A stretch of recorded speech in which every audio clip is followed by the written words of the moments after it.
Hello and welcome back to Aston Martin season number 6. Season 5 provided some surprises. Alfa Romeo at times had the best car, even if their drivers let them down on occasion, or the car let them down on occasion. Zhou Guanyu not getting a single point in the last 3 races. Yes, unfortunate for him. Otherwise, they may have actually been up there with McLaren and AlphaTauri for 3rd and 4th behind Red Bull and ourselves. Of course, 50 to 60% development changes, effectively simulating new regulations across the board, has provided another shake-up on the grid. Not only have the regulations changed things, drivers. 3 potential people we eyed might retire, 1 did, and that singular person has caused the biggest chain of driver changes I've seen so far. The 1 driver that did retire or just didn't get a seat upon their contract ending was Daniel Ricciardo. Valtteri Bottas and Sergio Perez remain in the sport at also 37 and 36 years old. And when I say this is the biggest chain of driver changes I've seen, it is a chain, and I am not exaggerating. Ricciardo's seat at McLaren was taken by fellow 37-year-old Valtteri Bottas, who is there on a 1-year contract. So fully expecting, not that you're going to see a season 7, but fully expecting if there was one, this whole thing to happen again next year. Valtteri Bottas, of course, had gone back to Mercedes. So his Mercedes seat was taken by Lance Stroll. Good luck, Mercedes. He, after 8 races, has 6 points. Lance Stroll, of course, has been living life at Alfa Romeo for the last 4 seasons. So him moving opens up a seat at Alfa Romeo now, which sees the return of Antonio Giovinazzi on a 3-year contract. I think Stroll's is only 1 year as well. So Giovinazzi is locked in at Alfa Romeo for the next 3 years. Nice to see. Welcome back, Antonio, to your correct team, really. He, of course, was at Williams last year. Now this is where things get properly interesting. Giovinazzi's Williams seat went to Sergio Perez. Yep. He also has 3 times as many points so far this season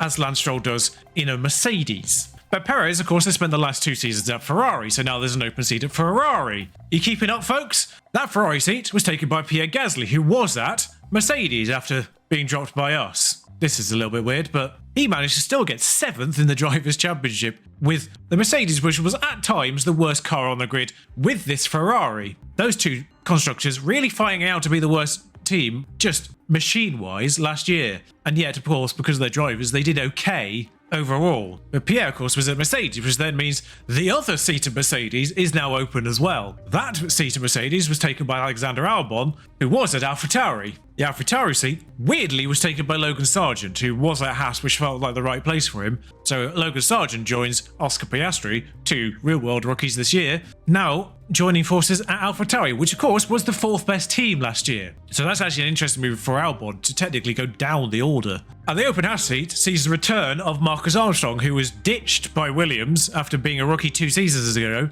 was ditched by Williams for Antonio Giovinazzi last year, just for no apparent reason, sees his return at Haas. So technically no rookies this year, just the return of Marcus Armstrong. And there we have it. We're all caught up now. Told you it was a train. Everyone else remains where they were. Team-wise, I think that kind of says everything about this season so far already. AlphaTauri have gone from being really the 3rd or 4th best car to being the absolute worst. Alfa Romeo, unfortunately, have slipped from being the first car, and they were with us at the start of the season. Obviously, as just a complete blanket 50 to 60% drop. We did well, I will say, in researching and mitigating that drop. We were clear at the beginning of the season. Alfa Romeo were 2nd, though. They've not developed well over the 8 races so far, and they are now comfortably within the bottom 3 teams in terms of overall performance package. Williams have come to play, and Ferrari actually do still remain one of the less good teams. Their drivers just happen to be Carlos Sainz and Pierre Gasly, who of course we have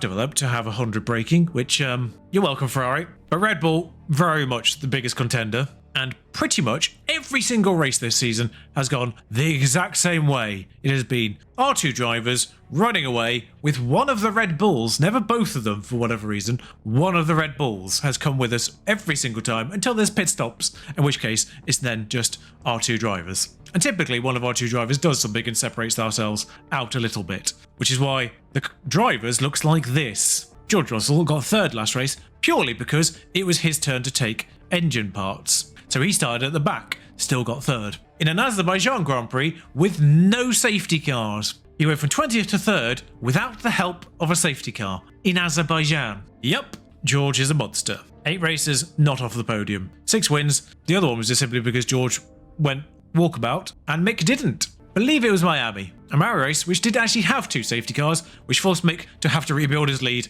twice. But he got there in the end, and George still finished second. And at this point in the season, 9 races in, well, about to start the 9th race, 3 drivers don't have points. Both AlphaTauris, as you saw, they have 0 points, and Marcus Armstrong. Giovinazzi just has the 1, Tsunoda has 4, and Zhou Guanyu only with 6. It's a meme now, surely. This is a meme now. Like, come on, Lance. Alexander Albon, and it's not the car, by the way. Alexander Albon has 29 points. I mean, it's kind of the car, because if we analyse the Alfa Romeo here, it's not good this year. It started as a second team, and as you can see, we're still sort of thereabouts, probably overall. This is before I've put on a new front and rear wing, by the way. We've got those for this race. Yeah, the Alfa Romeo haven't developed. AlphaTauri are just out and out the worst at everything, except first in engine cooling. Have the participation award. But look at the state of this bit in particular. Low speed, dirty air coolering, 9% worse than us. 10% worse in high speed, 9% worse in medium speed. It's not a good look to be that far off. Williams, however, obviously the team that have been pretty much the back runner for most of the last few years in real life, kind of getting into a similar position this season, IRL as well. But with Sergio Perez and Jack Doohan in the other one, his move from AlphaTauri last year to Williams seemed like a bad move considering how good AlphaTauri were last year. Not looking so bad now, but they've got decent top speed, decent high speed cornering, decent DRS as well. Low speed they're a little bit lacking, and the cooling wise they're lacking, but overall they're up there in the top 10, possibly the 3rd or 4th best team. Williams. Mercedes, the almost exact opposite, good in low speed, terrible in high speed. Ferrari, kind of middling, but their drivers are obviously bringing them up to probably being the 4th best team.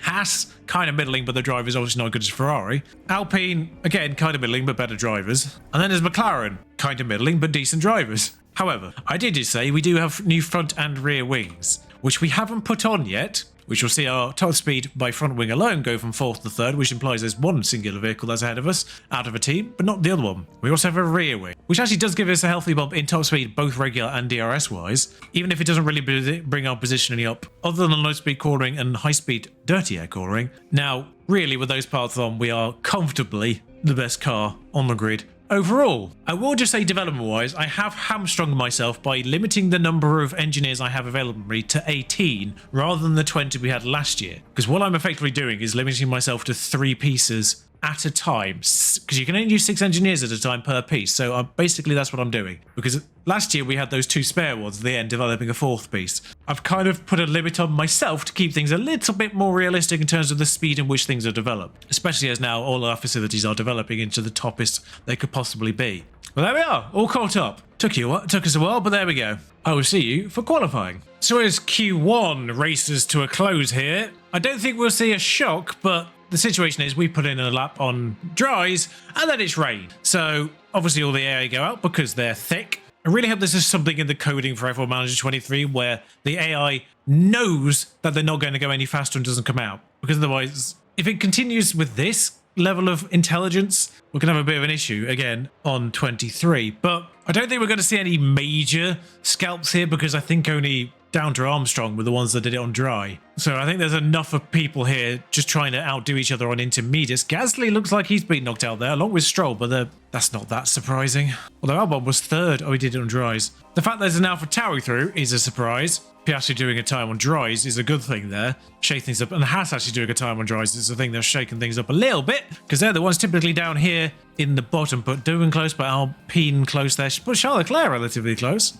Not time-wise, but position-wise. I'm not really certain we've seen the heavy rain yet either. I should also mention I have taken brand new car parts on Mick Schumacher, which is partially why I brought you back for Canada, because at the very least, that will be something exciting. It's going to stay dry the entire session. If that's the heavy rain, I'm going to be a little bit annoyed because it said light rain on day 1 in practice, and that was rain for about 30 minutes in both practice 1 and practice 2. So if heavy rain is just literally 5 minutes of Q1 and that's it, I'm going to be annoyed that it's labelled today as heavy rain and yesterday is light rain, because I've very much been given the wrong impression there. No interruptions and no flying lap. This might be good enough. I'm just trying to get Mick through to Q3 just so he can help tow Russell to a pole. See, that time was done on used tyres, and I don't feel worried that they're not going to make the top 10. Similarly, I hope F1 Manager 23 does better on the used tyre simulation opposed to fresh tyre simulation, because both our drivers are putting 113 flats there effectively on a used set, and yet none of these people are going to get anywhere close on fresh sets.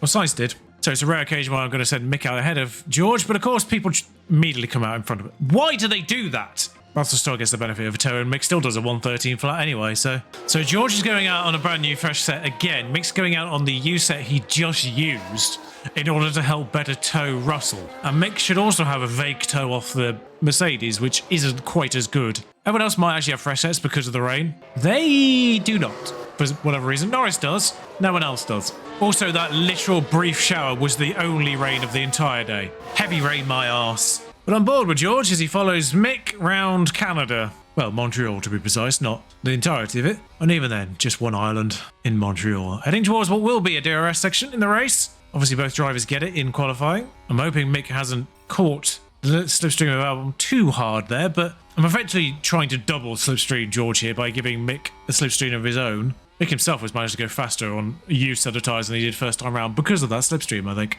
But George has done purple 1 and purple 2. He was fastest overall anyway, as Norris finds himself in 3rd all of a sudden. Perez up to 6th in his Williams. Max Verstappen has only qualified 9th. Obviously, they will all gain a place from Mick here. I think Mick is actually going to improve and go on pole briefly. And George only beats him by 81 thousandths, 800ths. And Mick was on used tyres. Unbelievable. Guarantees George the pole. Mick obviously goes to the very back because no one else has penalties. So this is going to be fun for him. If my memory serves, the race is dry. And I think Canada's a 2-stop in terms of fastest. It is, yes. They do have 2 sets of softs. Oh no, George only has 1. I'm not really seeing much flaw in that. That's 9 seconds faster than the medium hard soft strategy that was already on there. So we'll take that one then. And that's effectively almost a full pit stop faster than the 1-stops that other people will be doing. Mick, however, does have 2 sets of soft. Just thinking, giving him that tyre advantage, he's just come in ahead of George in case there's any crazy nonsense going on. But 1 on the back, 1 on the front. Mick can make it work on that strategy. George can make it work on that strategy. What I say, by the way,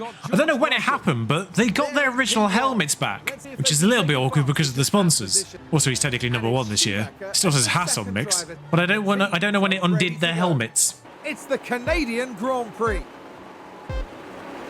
It's lights out, and away we go. An all-British front row, followed by the former Mercedes Ferrari teammates of Sainz and Leclerc. Bottled that already.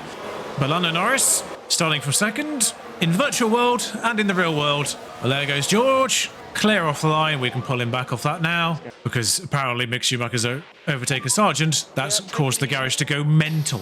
Well, I figured putting Mick on soft on the first stint in some way, shape or form would at least help him power through a few people, even if they're on softs as well. Keep some tyre neutrality rather than disadvantage. And staring the back of Antonio Giovinazzi and Lance Stroll. As the game glitches out and Sargent teleports through Sargent. Mick. Yes, Mick. Wow. The AlphaTauri teleportation, apparently. We'll watch that one again because F1 Manager 23 can't come soon enough. What is that? What is that? Game. Come on, game. Mick will get him back here, of course, but stick his nose in and then get round him, probably. Right, for the second time, Mick gets Sargent. Ross has already run away from Norris. Can stop pushing his... I'll save the deploy for the main straight, really. But Giovinazzi's got Lance Stroll, which shows you how bad Lance Stroll is. On the same tyres, in what is actually a worse car than Lance Stroll's, Giovinazzi's nabbed him and driven away from him. There's genuinely no technical reason why Giovinazzi should have overtaken Stroll there, other than the Stroll being rubbish. Because I think Giovinazzi actually is rated the same or thereabouts. His car is worse than the Mercedes now, and yet, with no DRS, no nonsense, that's AlphaTauri facing the wrong direction. Or Piastri. He's not going again, though. Mick, I need you to outbrake Lance here. I think DRS is active, so it's going to be a train from Gasly, who has lost Armstrong for whatever reason. I don't know what's happened there. Zhou pulling that, so he's not particularly fast. I don't know why Gasly's got a big old gap ahead. He's on mediums, and the Ferrari car isn't fantastic, but it's not... It's better than the Haas, and the driver's better than the Haas. Go on, Mick, get him! Get him! Got him. I suspect there might be a little bit of catapulting that's not helping Russell at the front get away as much as he has done. But Mick's up to 17th. It's slow but steady progress as everyone's stuck in a train now. But at least there's something interesting to watch. Oh, he's gone for it. Ooh, he's had to back out straight away, but Mick's looking feisty, which is both a good thing and a terrifying thing. And Tsunoda actually gets Gasly in his Ferrari now. It's hard to keep track, really. With both Williams in the top 10 now. I think Dura missed out on the top 10 shootout. I can't remember. I know Perez got there. Trying to work out if Mick can harvest or not. Because if he can harvest, then he can deploy and use that deployment to get through Giovinazzi. Or you can just do that and maybe get a line? No? Okay. I mean, I'm kind of hoping Stroll is rubbish enough not to really be able to overtake even if Mick harvests. Certainly will harvest on the main straight, because that would be crazy. Mick is a little bit stuck, and I thought he might be doing a little bit better by now. George is slowly pulling away. I need to get to the Mick at the front of this train, so at the very least he can get caught onto the Zhou Guanyu train. Giovinazzi's now at the front of Mick's. Okay, let's see if we can get Mick past someone. Don't yield, Mick. Oh, for God's sake. Took all his battery and a tiny bit of aggressive tyre usage, but we got him past Sonoda. He's 3 wide on this main straight. In fact, he might be able to outbrake the Alfa Romeo here. The Ferrari might still have the advantage, but I can see it happening, really. As soon as he was still on the outside there. Actually, I think Giovinazzi shoves him into the wall. Oh, he's still going, Mick. Apparently he's caused the collision, but not a safety car, remarkably. I'm going to rewatch this. I swear Giovinazzi still pointed to the right when Mick goes into the wall there. He just gives him no room. I mean, it's partly on Mick. He should have bailed by that point, but, well, that makes life a little bit easy for Mick because you go onto hards rather than the mediums. Put on a new front wing, which I think is automatic at this point. VSC doesn't really help anyone at this stage. Any problem is, of course, now we've got to go through the entire bloody lap, and Mick's going to get probably lapped by the time he gets out of the pits. Yep, there he goes. Never mind, eh? I'm hoping for an actual safety car now, because at least he'll be able to unlap himself. The irony is, Mick's actually going to be faster than some of the people he's behind. He's going to be stuck in an unlapping situation with Jack Doohan here, I think it is, or maybe it's Perez. I think it's Perez.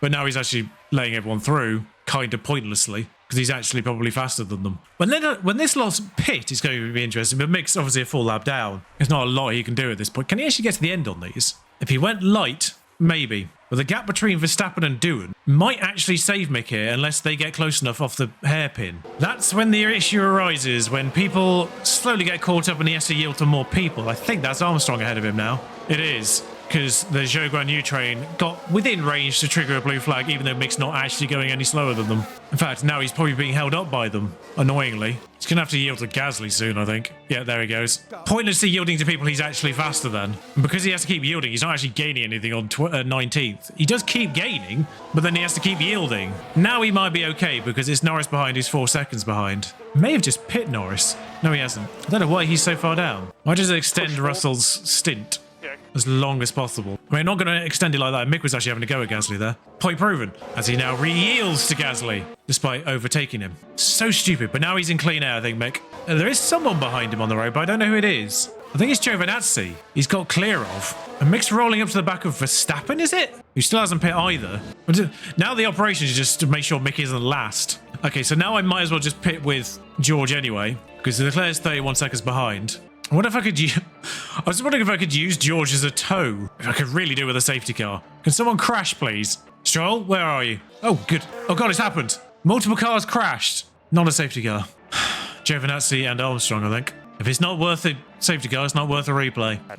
I mean, Bono's called it a big crash, but again, no safety car, so not worth a replay. Ocon's crashed. I don't think he's even going to pit. No. By the way, curse of the recording, we've not had a crash like that all year so far, remarkably. You know, mixed starts to the season, the last couple of seasons have been pretty awkward, because he's kept sort of being knocked out of the first 3 races. I think both last season and the season before. Someone's just locked up. Is that a safety car? Oh, it is a safety car. Oh, it's too early for George. I'm always tempted to stay on strategy here. Who's one-stopping this? Verstappen's got 0% tyres. He's the one in the wall. Bottas is clearly the one that's hit him because he's got no front wing. But the problem is the 2-stop strategy was was medium to hard to soft. So some of these hard runners, particularly ones on lower percentages, obviously ignore Doohan and Armstrong because I think they just have poor smoothness. I would probably say Norris, Tsunoda, Stroll are 1-stopping. I think anyone under 80% is probably 2-stopping. So my concern here is Leclerc, Sainz, etc. will be going to a soft tyre at the end, which makes me not want to pit Russell onto a hard. The consideration is pit Russell onto a hard. If he'd done medium, soft, medium, that would probably would have been the sensible thing, because then I would have had options here. Mick, however, because he will be able to he will be allowed to unlap himself, can get a medium to the end. He's already lapped by George anyway, so it's not like he's not going to have to unlap himself regardless. We'll have a look at this replay when it happens. I don't think we've genuinely had a single replay of our vehicles yet, apart from the one where Sargent faces through him. So Bottas just doesn't even seem to lock up. The Red Bull's on fire. Good God, it's on fire.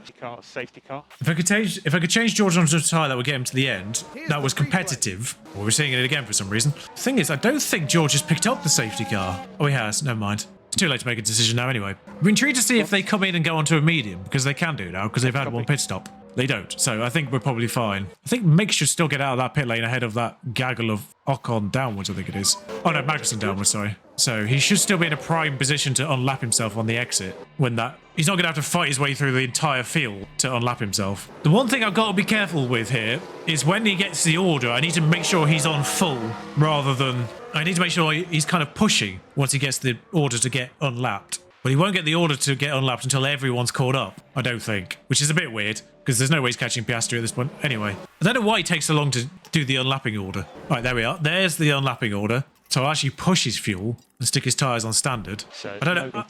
Lap cars now may overtake. Still doesn't let him overtake. Piastri and Sargent still haven't caught up, so I don't think the safety car will come in. No, it's still holding firm. So here becomes the interesting part. How far will Mick get in a lap? I don't know. I don't think he'll be allowed to do that, but I'm going to push his fuel regardless. 110, 55, 40. The safety car will go this lap. Mick, 38 seconds behind. 37. I mean, it's better than the minute behind that he was before. And they've all got to pit again, don't forget. Probably. They're either pitting again or going to the end on hards.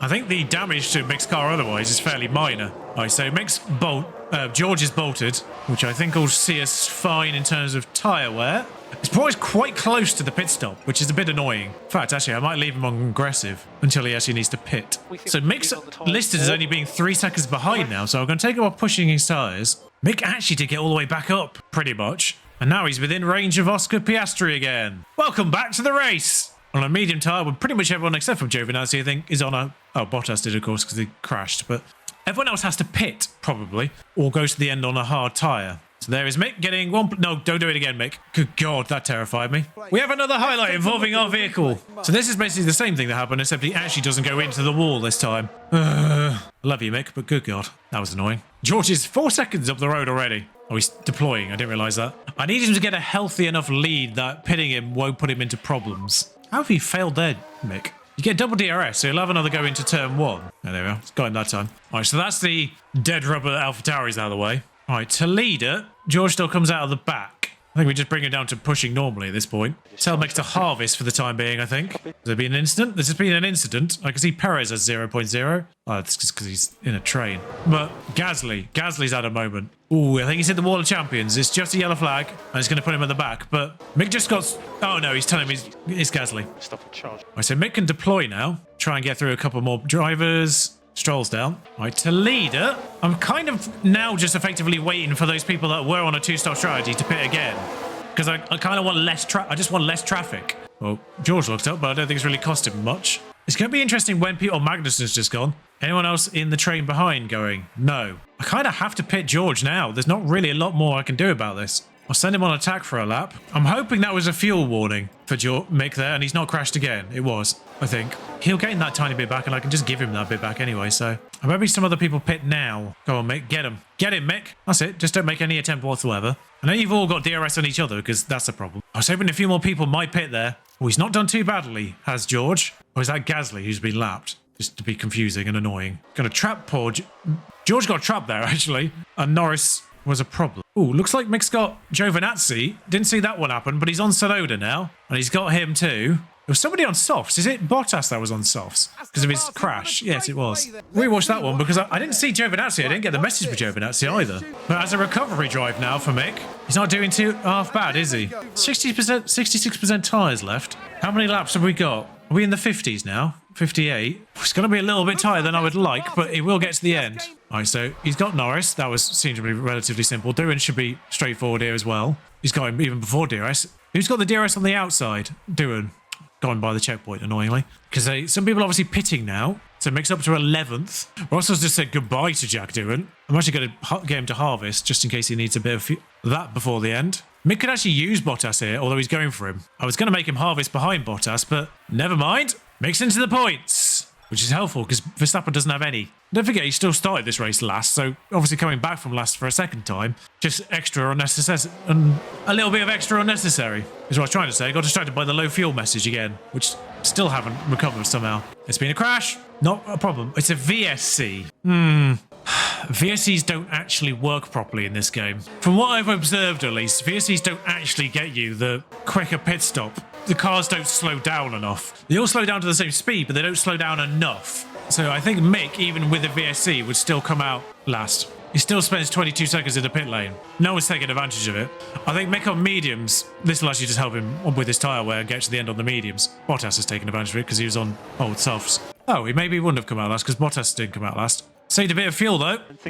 I think George will get within a second of Albon, and that'll be that. Kind of forgot Albon was in Mercedes there. It surprised me when I flicked over to him. I was still expecting to see the AlphaTauri. But if George can get his vehicle a full car width alongside, that might be helpful. But of course he doesn't, because the game doesn't work like that. Apparently that's improved for next year. And why? How is he still not gone? He's gone for it at the last minute. Unbelievable. Just hold on to the charge as much as possible. All right, so that's him past Armstrong as well. Mick, hold on to that charge. Wait for the more opportune moments. Fortunately, there's a train with Norris here, which sees both Williamses in it. Jack Duran's tyres might be starting to be a problem. 47. Not horrific, but not sensational either. Unfortunately, Mick doesn't take an attack angle on Zhou Guanyu. That was worthy of an overtake, although he's going to go for it there instead, because apparently we like to overtake there. Mick's up to 8th. Duran goes defensive. Mick still on the attack here, with the better tyres and the better vehicle. Gets alongside Jack Duran, without any help of anything other than fuel, really. Meanwhile, we should rejoin the lead here. 5 laps to go. Those hard tyre runners will get to the end now on a one-stop. Easily, thanks to all the stoppages. But they now have a George Russell on brand new soft tyres behind them. Hello, Sainz. Sainz on hard tyres becoming a victim to people on soft tyres behind them, thanks to a safety car period. Where we heard that recently? Unfortunately, because it's obviously 2 vehicles here, George will only get the benefit of getting probably Leclerc, provided he doesn't punt him into a wall here. Hopefully, George can kind of just maintain the position on Leclerc and then make a separate attack on Sainz, which looks like it's happening now. As soon as there's like a 3-car overtake involved, things get a little bit awkward. We've seen it many, many times before. Around the outside, George will power past Sainz, and that's job done. Meanwhile, Perez got Norris, which is a bit awkward. Might as well actually rewatch that overtake. It's a lovely overtake, this, because there's no benefit of any DRS or anything. It's just pure tyre and pure car. Drivers are relatively even matched as well. The actual overtake was not on the angle that any of the cameras decided to take there, so good work, camera people. Classic F1 broadcast. All right, so if we can't get Norris here, we might just go on full harvest mode, because it looks like we've dropped Duran because of his tyre looking after us. So we'll allow Mick to harvest up a little bit. Don't forget Mick's got full brand new car parts internally, so he should have a full proper ERS right now. So there we are. One final lap to go, really. Might just stick George on conserve, actually, just to make sure he doesn't dip into the under. So Mick's not on harvest now. So that's 44% tyres for this last lap. Let them find it out a little bit. I think we can go full deploy on Mick. No problems whatsoever. And aggressive. We'll leave the fuel for the time being, just because we're not 100% safe. There's a yellow flag. Marginally what it was George, but I don't think it is. Gasly. I mean, George is about to cross the line, so we'll just give him his dues of winning the race. Well done, George. Mick! Get them both, Mick! Get them both! He's got Norris, I think. Unfortunately, Perez is blocking. Ooh, doesn't quite get Perez. It's close. We have to check it, flag. Magnussen joined the party on his fresh softs. Doing ends of 11th. Believe in you too. Bono with the moral support there. I kind of appreciate that.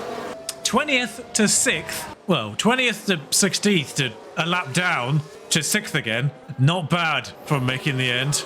I'm still not unconvinced. I'm not unconvinced Giovinazzi didn't put him into the wall. But is yet another podium? I think it's actually the first time this year we've not had 2 Aston Martins on the podium. There's always going to be a little bit more of an ass to get Mick onto a podium from 20th than George, which happened last race. 20th to 3rd. But Leclerc and Sainz, I think, still level for 3rd. Only Leclerc's second podium, and I don't know if Sainz has been on one yet. I think Gasly might have. Canada, once again, providing and being eventful. Look at that. 400ths of being 5th there for Mick, but 8 points we'll take. 26 for George, of course, because he's sensational. None for Max Verstappen. 18 for Charles Leclerc, who I think will get Max Verstappen. Yeah, he will, in the championship. Obviously, George puts 50 points between himself and Mick there. It's still not a massive gap, considering that George has won 7 of 9 races. 50-point gap. It's because Mick's been pretty much there every single race on the podium, apart from this one. 2 wins, 6 second places, and now a 6th. So it's still points. Perez getting points. Jack Doohan actually is the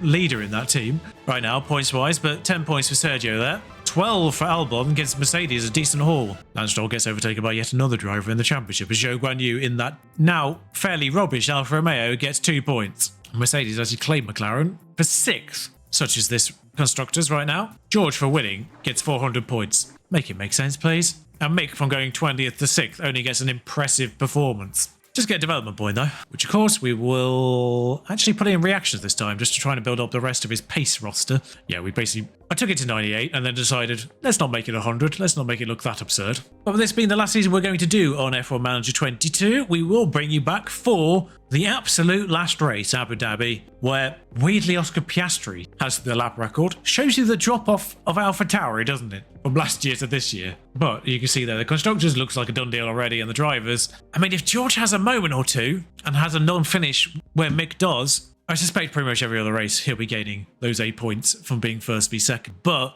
yeah, I mean, we've taken our penalties now for the first part. There may be another round of penalties towards the end of the season. Likely going to have to take us, another ERS at some point. Pretty certain. Oh, Mick's brand new gearbox took a hit. That's a little annoying. Still got 2 good ones for the time being, but he will need another gearbox before the end of the year then. But it was likely we're going to take one anyway, so maybe that won't be too detrimental in the long run. Either way, still going to be another dominant season, but it does look like Mick's giving it a little bit more of a fight this time round. If you've enjoyed this video, like, comment, subscribe, and I'll see you the very, very, very last race. Until then, ta-ra.